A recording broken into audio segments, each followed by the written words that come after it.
So in the Mcdraw Lab, we study how sensory cells form and regenerate in the developing animal.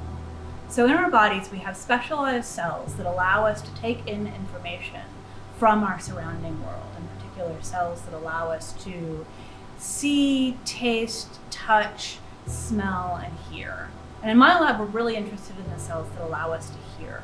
So in our inner ear, we have specialized cells that respond to sound waves coming from the environment into our ears that then are converted from these pressure signals into electrical signals in our brain. And in humans, when those sensory cells are damaged, we're not able to regrow them. So we are using animal models to understand how these cells can regenerate in some systems and how we might use that information to understand how these cells develop in humans. When our sensory cells are damaged, we can't regenerate them. So we turn to animal models that can to understand how this process might occur and how we might replicate it in humans. So in my lab, we use zebrafish as a model organism because they're able to very robustly regenerate sensory cells, particularly the sensory cells involved in hearing. And so in the lab, we can use techniques like CRISPR-Cas9 genome editing to create mutations in genes that affect sensory cell development and regeneration to understand how these processes are regulated. We also use microscopic techniques to look at cells in both fixed and live animals, in particular using time-lapse imaging, to see how cells behave during this development and regeneration process. One of the most important things that I look for in a student is curiosity.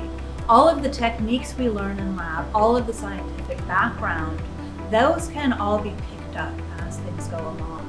But I think curiosity, a willingness to learn and try new things, and engagement is really the things that are going to be most important in a student. And to be excited about the scientific process is really, I think, the key thing for a research student in a lab. And I, in my mentorship, try to work with that enthusiasm while at the same time providing all of the background information about basic techniques and basic science to help the student forward their genetic experiments. It's really nice working with Hillary Mcdraw. It's been actually a wonderful experience. She's an excellent mentor.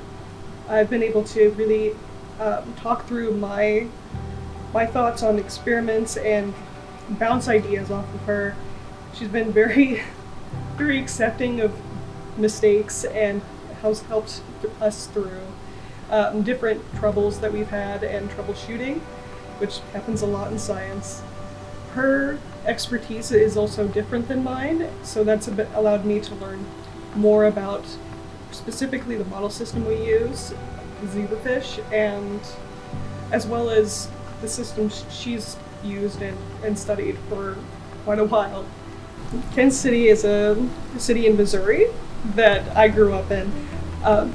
It's a Midwestern town, a big enough city that you can meet a variety of people from a variety of backgrounds, but small enough that you can recurringly meet them and really get to know different people from different backgrounds. We have some really cool resources that you can also do. The Nelson Atkins is a wonderful source for different worldly arts, and it's an excellent place to go with these people that you know for just an afternoon.